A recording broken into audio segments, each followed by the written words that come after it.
everybody. Thank you for coming. I'm Jeff Rubin. I'm president of the Pinole Historical Society. Pinole's population is changing.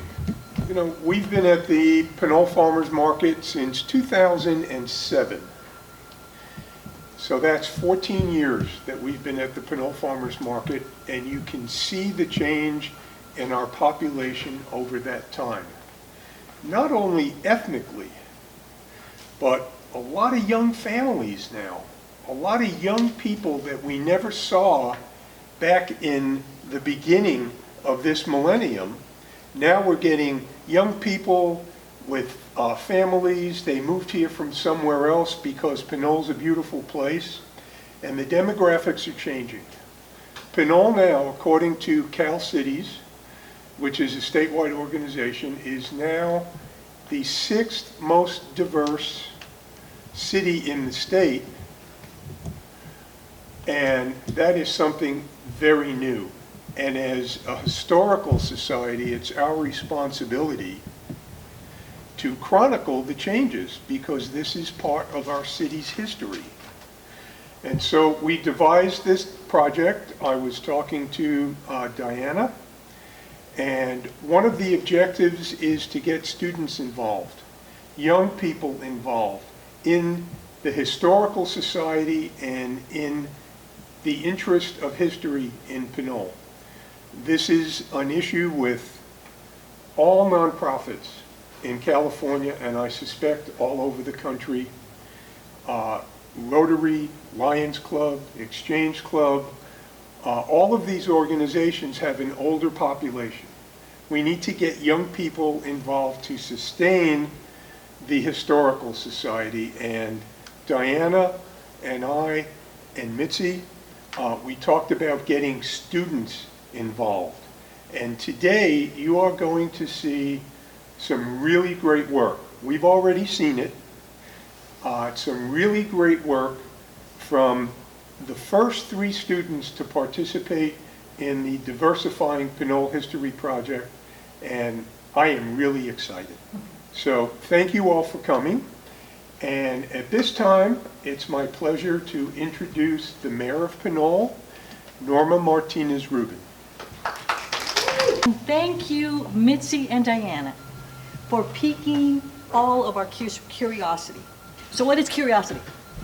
The desire to know something, the desire to learn something. And it's that curiosity that had you 3 students who are presenting today delight us, I'm sure, with what you will have documented about the small businesses, micro businesses, mind you, some of the micro businesses here in Pinole. I cannot tell you how many micro businesses total there are in Pinole. When businesses apply for a business license, there are some figures that we collect as a city, but I can't tell you how many of those are minority-owned businesses or how diverse they are. We have some idea of the diversity in our city based on census figures, but we don't collect that information on license applications. And the question becomes, why don't we do that? These days, when there has been increasing conversation and call for conversation about race, we can't ignore that race is something to be asked about. It's no longer about being polite and not asking, what are you or who are you? But it's more about learning who we are and what we are, because we come from that background. Interestingly, many folks think I'm Filipino. And to some degree, that's okay with me. You know why? Because it has me be part of that community. If people want to believe that's what I am, okay, I'm with you. But my ancestry is Mexican American. And that ancestry is something that I also can share with you if I am willing to tell you that I am Mexican American. And that if I am willing to share that with you, I would ask that you share that with me. Share what you are about with me.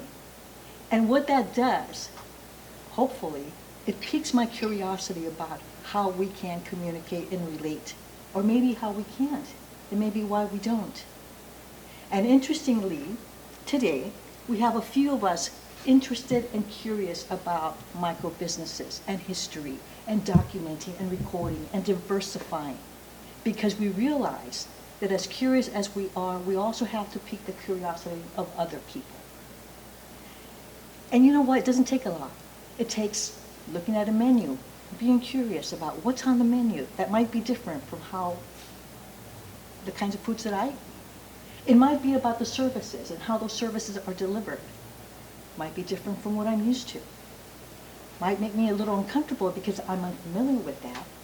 But that's also something that leads to learning. Never stop learning, never stop being curious. And teachers, Diana and Mitzi, thank you for piquing our curiosity and making possible, through the work of these students, the documentation of a few of our micro businesses in Pinole. Because now you've piqued my curiosity as one of your elected officials as to why we don't gather that information in our business licenses. It could do us some good. More news to find out about that. Thank you, everyone.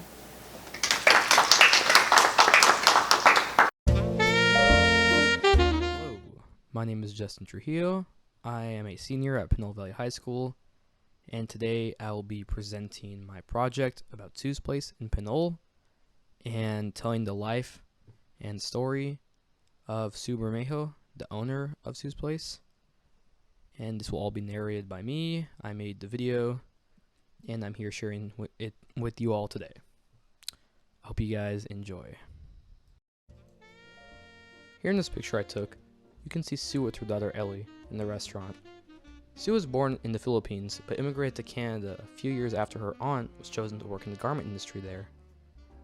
Her first cooking memory was making a fire in the middle of the road in the Philippines and cooking rock soup.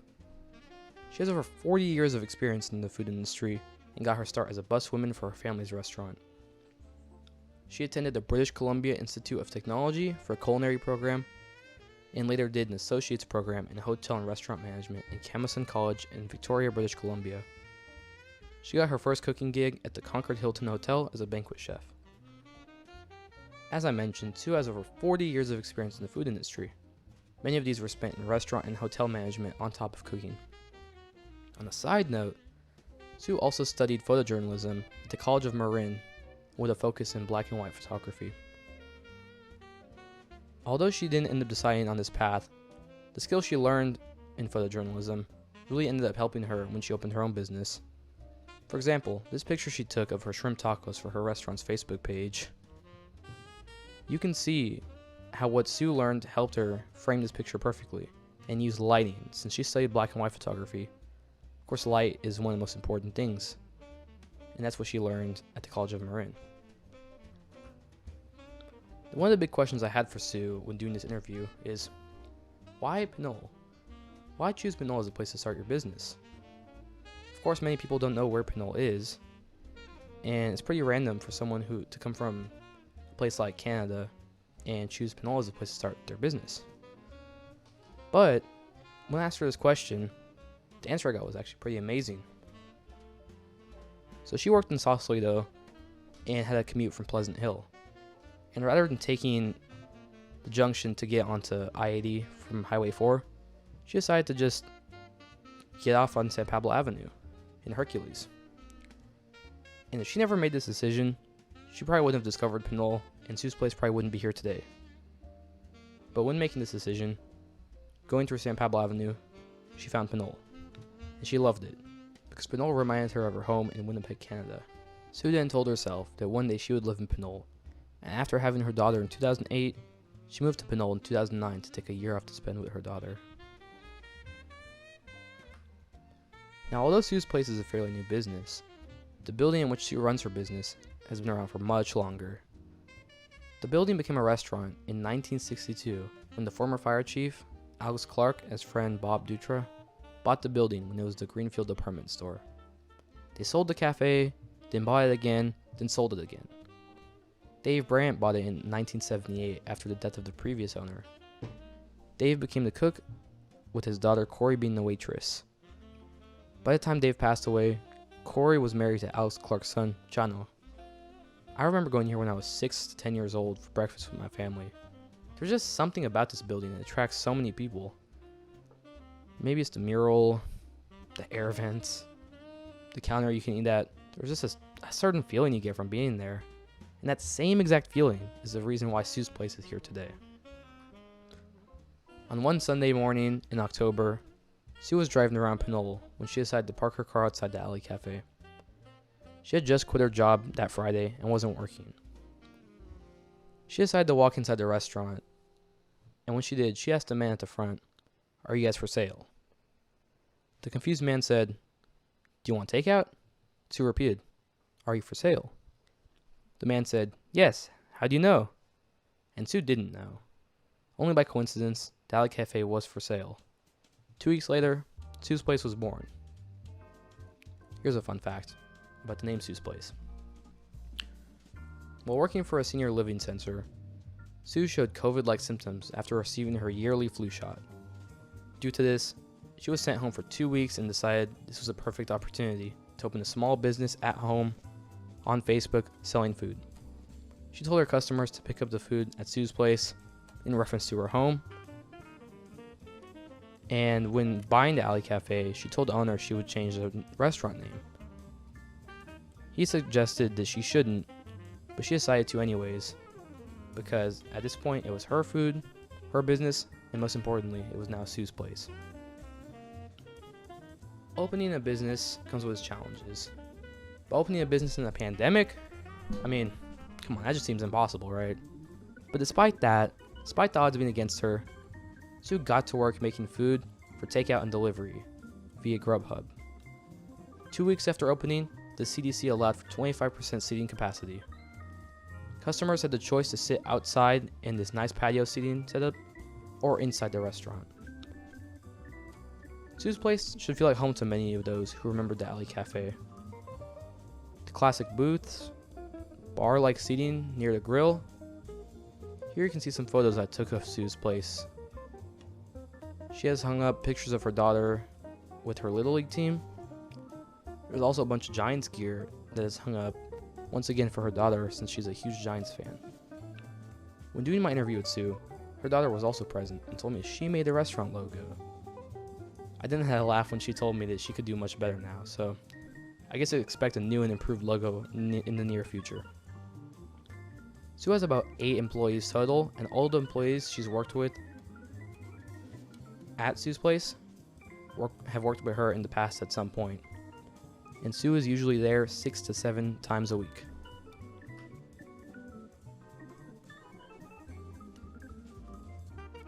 Now, when you talk about a restaurant, you have to talk about the food. And the food at Sue's Place is like no other place I've had. Most of the time, Sue's the only person cooking. Everything from the flavors to the presentation is phenomenal and all done by Sue herself. She goes to the grocery store herself, purchases most of the ingredients. Here, you can see this brie and berry waffle I had. It's delicious, by the way.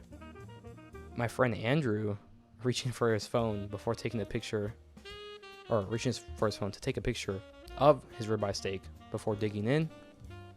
And beefsteak silog, which is a Filipino dish. The Filipino dishes she serves are called back to her childhood in the Philippines. When she first opened, she was kind of unsure whether or not to serve Filipino dishes.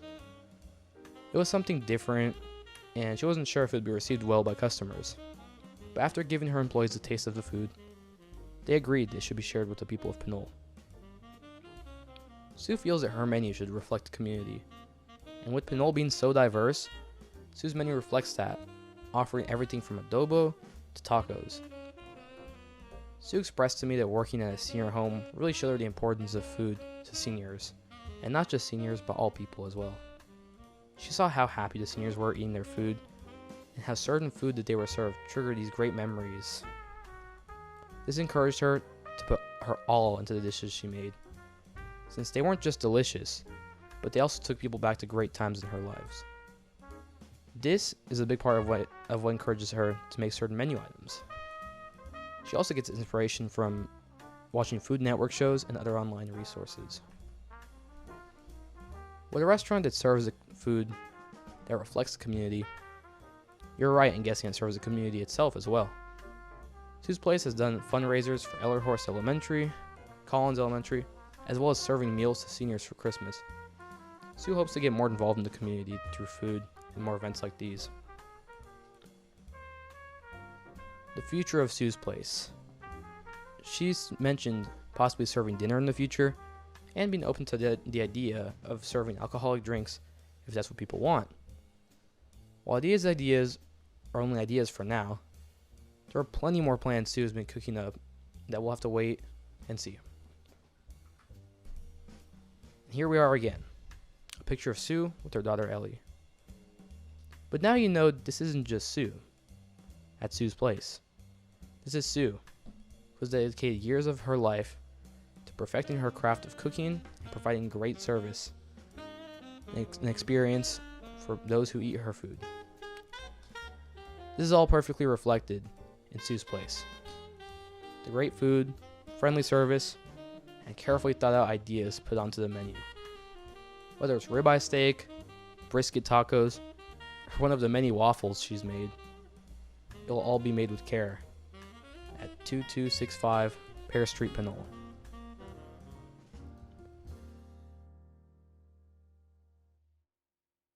If you guys have any about this project or me or anything that was just presented. How many dishes did you try, How Justin? many dishes? I tried about 4 dishes there. I had the brie and berry waffle, brisket and eggs, beef steak sea lug, and the ribeye, which my friend Andrew let me try luckily because it was a lot of food. Justin, that was great, and I Thank you. presume you put all that together. It was impressive. Let me ask from kind of a journalism standpoint, what was the process like that you approached Sue and said, I want to do this thing, and how receptive was it? You know, how much kind of resistance did you have to overcome? Well, luckily, before doing this, Sue kind of was already knew a little bit about this. She was she kind of heard about this project happening, and when I approached her, she was actually the 3rd person I approached. Because actually, no, I think 4th person, because I actually faced a lot of rejection with this project, which is surprising. A lot of business owners might get a little bit scared of the idea of someone approaching them for an interview. So when I approached her, I was wondering if you might want to answer a few questions I have, if you could schedule a time when you're not busy. And when I said you're not busy, she actually laughed because she's always busy. When it's not cooking, she's getting groceries, taking care of her daughter. But she told me Tuesday, and that was the day the restaurant was closed, and I actually had a long 2-hour interview with her, answered most of my questions, and it went well. The conversation went along. She answered most of my questions without me even having to ask. And I just wrote everything down. I had pen and pencil. I resorted to that because it was what I had. I didn't feel like bringing my laptop. So she's talking, just writing everything down. It's just like my hand's hurting, it's cramping up, but this is important, so I just made sure to take notes on everything. Yeah.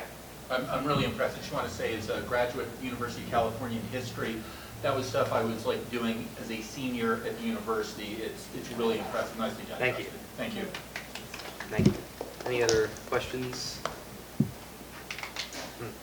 Just with those, first of all, trying again and again and again until you succeeded, I have to applaud. Thank you.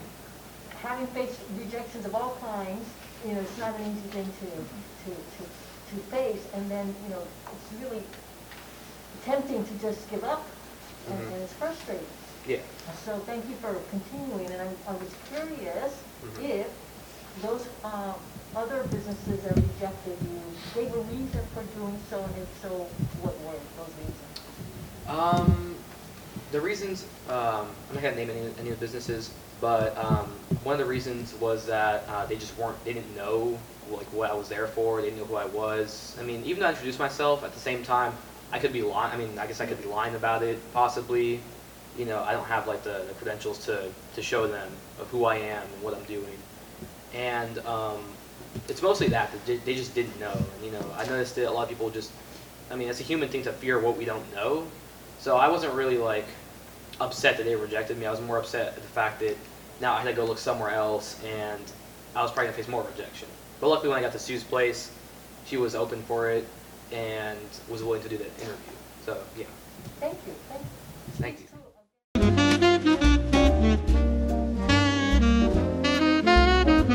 Similarly to Justin, I faced a lot of rejection while searching for business owners to reach out to and interview.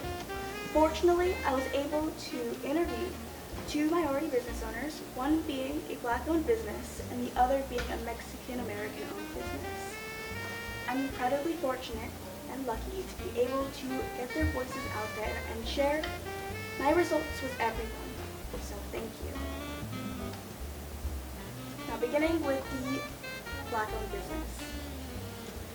They are a barbershop named Top Notch Barbershop, tucked away in an unsuspecting office building near Starbucks on Pinole Valley Road, rests a barbershop owned by two Black men. Both Nate and Brandon own this business, and I was able to speak with Brandon to gain insight on the world of owning a business. The two previously lived in Yuba City, which is near Sacramento, and that's where Brandon and Nate met. The two have known each other since Brandon's youth. In fact, Brandon had Nate as his barbershop when he was younger, and that's how the two met. Brandon says, quote, "We've always known each other," end quote, and Nate was Brandon's inspiration to become a barber and open up a barbershop. Another inspiration of his was when growing up, he often went to barbershops to get a haircut. Seeing the environment of being in a barbershop and being a barber and owning a shop inspired him to do the same. From there, Nate and Brandon moved to San Francisco in 2013. The two decided to open up their business here while being in the area they discovered Pinole. In 2016, they opened up their barbershop.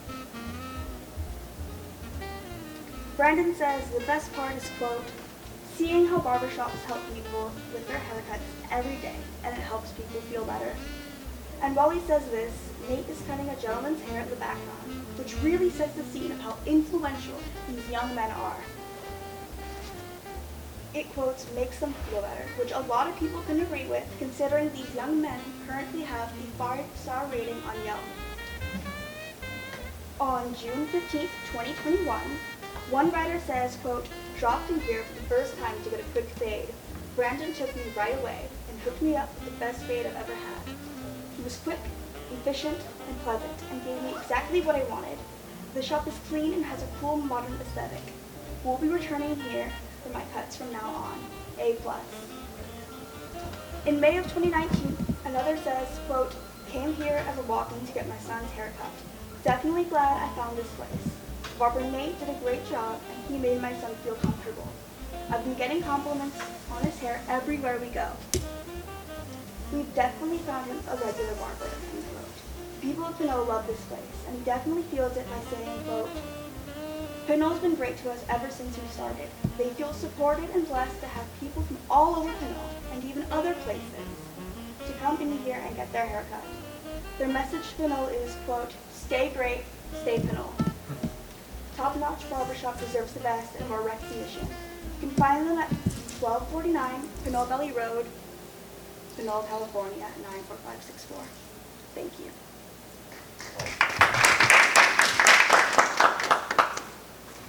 Any questions about the barbershop?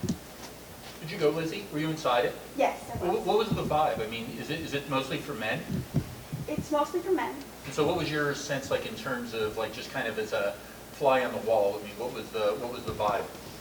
That was very, as what the Yelp person said, it was very aesthetically pleasing and pleasant, and that's exactly what it was.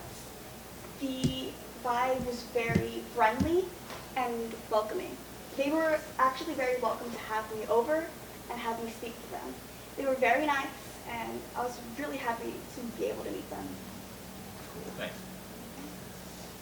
Justin. Gotta ask, will you be going to Top Notch to get your next week?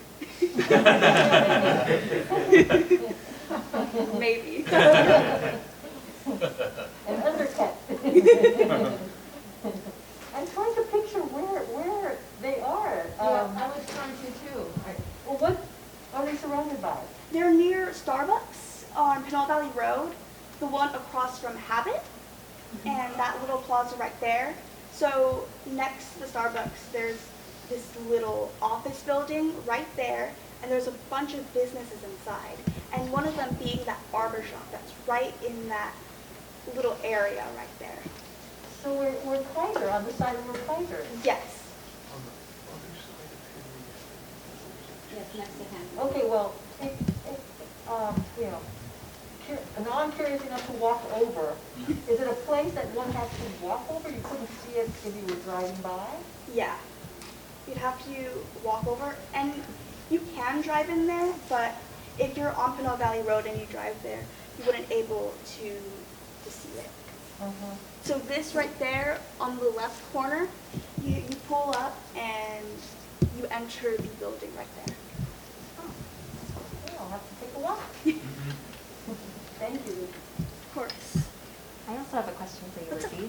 So we only needed one story per student, but I really appreciated that you were persistent and said, I want to just do another interview.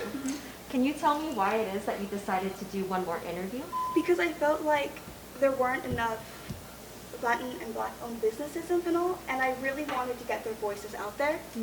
And I really wanted to hop onto this opportunity and really get their voices out there and have them in our archives and have more people come in and get their purchases and what they wish. Awesome.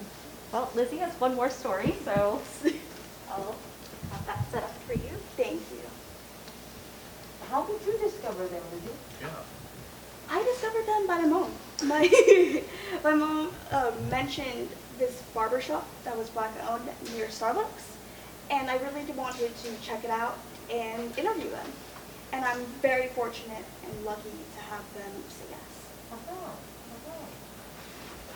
And as it turns out, you know, often the micro businesses rely on word of mouth.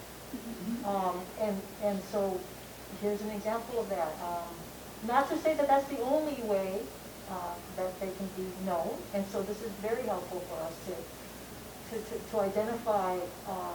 In fact, it is important to identify those businesses that don't have access to high-end promotional plans or marketing plans, etc.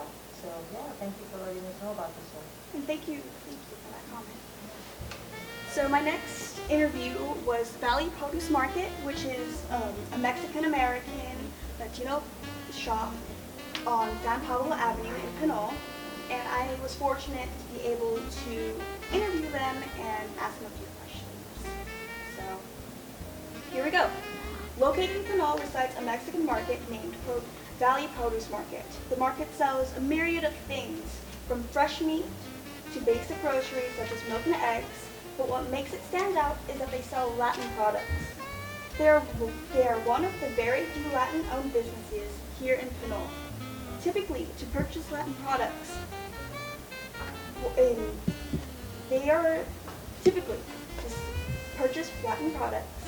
residents of Pinole have to go to San Pablo or Richmond.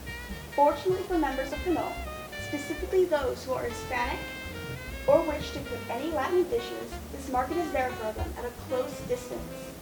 Many people in Pinole love this place, especially the Hispanic community, including myself and my family. The Latin community here is growing, and to see our people create businesses and represent our culture is inspiring. This place has made an impact. On Saturday, July 10th, 2021, I had the opportunity to go out and interview these businesses myself. I came to speak with Victor Rose Cervantes to gain insight on the world of owning this business. Victor is an American immigrant born in Mexico and raised in San Pablo, California. As he grew up there, he learned a lot about owning a business. His parents owned a business here in San Pablo, which inspired him and his family members to do the same. The businesses is run by him and his family, work alongside him. As fun as some may think, owning a business is hard work. In his words, quote, "Owning a business is more than people think," end quote. And he talks about the pros and cons that he faces while keeping up the shop. The pros being unpredictability. Some days are slow while others are fast. Same goes for his income. Every day is new and exciting. Strangers or locals walk through the front doors, which constantly shape his work. The cons, however, hold a lot of meaning. He talks about running a business can take time away from his parents and family. In his words, quote, "Fun time with kids? None." You have to work. Special occasions with family members, you're limited to who you get to spend time with, end quote. sacrifices he makes for running a business for Pinole is admirable. It shows how dedicated and hardworking he is to be a service of his community. As much as Pinole loves him, he loves Pinole. He feels supported by the city, saying, "It's very different, and a lot of people and nationalities around Pinole, and a lot of different groups, so you become part of them, and they become part of you. And they come in here and shop, and you become friends with them. So whatever their background is, it's your background too." End quote. Wonderful words and messages from Victor Cervantes. I thank him and his family for all the work they've put into this business and everything they've done for Pinole. You can find them at 158 San Pablo Avenue, Pinole, California. Thank you.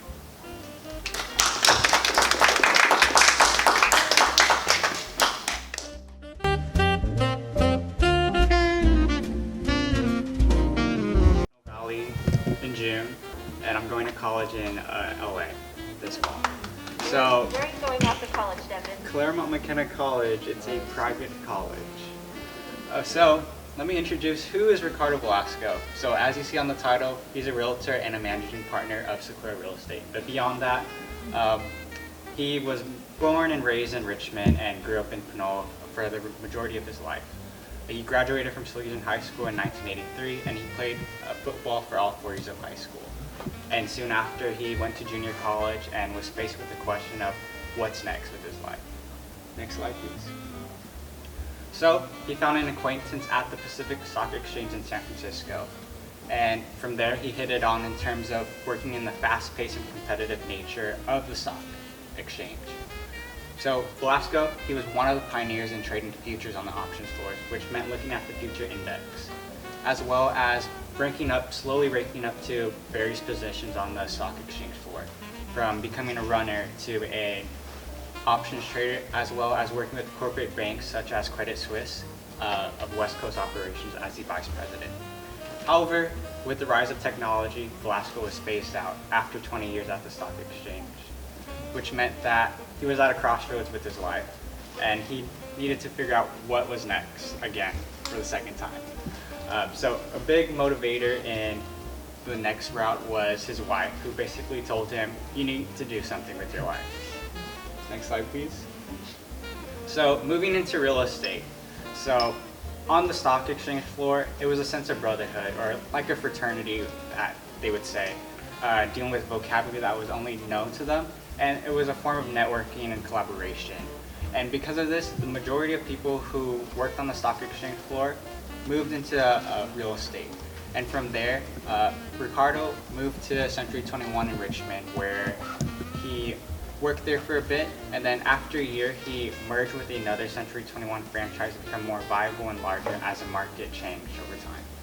After that, he had a two-year non-compete agreement with Century 21, and slowly he moved to Better Homes and Garden with Mason McDuffie and El Cerrito. From there, he became a realtor, a branch manager, and a corporate trainer. However, that life, he didn't really appreciate it because it was all about numbers and not about the people aspect, where individuals would keep coming in but not growing in the company. So from there, he looked for brands or other real estate companies to help him work and grow in Pinole. He reached out to big names like Compass and Sotheby's. However, they explicitly said that they were not interested in West Contra Costa County due to it's being unattractive, as well as not being at the price points that it is today. So from there, he had a conversation with Kelvin Cam out of San Francisco, who worked at the time at Sequoia Real Estate. And from there, they had conversations on growing real estate, how to build an agency in Pinole, as well as finding ways to develop a community here in Pinole. So from there, in spring of 2016, they opened Sequoia Real Estate in downtown Pinole. Next slide, please. So after opening Sequoia Real Estate in Pinole, how has Sequoia Real Estate invested in the community? So as you can see on the title or on the screen, there are multiple ways that Sequoia Real Estate is doing that. So for example, they took over the car show in 2016, I believe. And from there, they've hit it on. They sponsor the t-shirts. You could even go into Sequoia Real Estate. They have posters for sale with tickets, $25 for September car show that's coming up, as well as donating the holiday tree every year to the Pinole community at the corner of San Pablo Avenue and Tenet Avenue.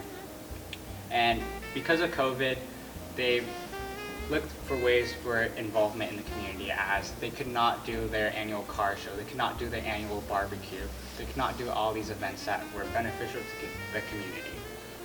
So they did a drive-through tree lighting, as well as a Halloween drive-through in collaboration with the police department. And they're still finding ways to build with the community through the National Night Out, which is coming up in October, as well as hopefully planning their annual barbecue at Fernandez Park next summer, as well as doing the Pinole Car Show, which is coming up real soon. Next slide, please. So Ricardo, he discussed ways of looking at Pinole's development as a community.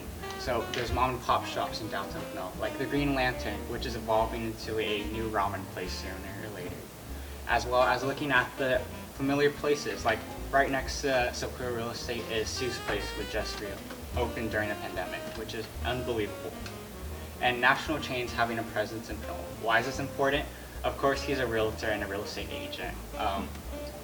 These businesses bring in people to the community. They make the community more open and inviting, especially like bringing Trader Joe's, Walgreens, Pete's, and T-Mobile. And there's also establishing Sequoia Real Estate. How is his real estate firm becoming an aspect of the Pinole community? And that is a motive of why Ricardo chose Pinole as the place of business for him. Next slide, please. So, ended off Sequoia Real Estate, and this is Ricardo. So he's open to community collaboration in a sense that he's open to anything that comes his way. He wants to provide fundraisers to schools like Pinole Valley High School or Elliforce, or providing ways of like an Elliforce Dad Club, or working with the community to provide a space or meeting space at Sequoia Real Estate, and that is what he's doing. He doesn't shy away from helping people, he brings them and invites them into his community. Thank you.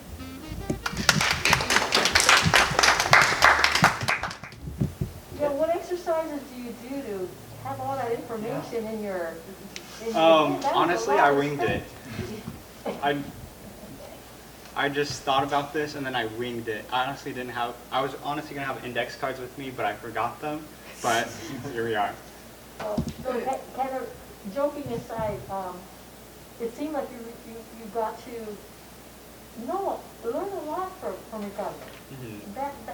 How did you go about doing that? I mean, how long did it take to get to have all that information? Honestly, so my project was a bit of a late mishap where I tried to get 2 businesses originally, but they declined because of life issues, like their family got a new child or they went to competitions.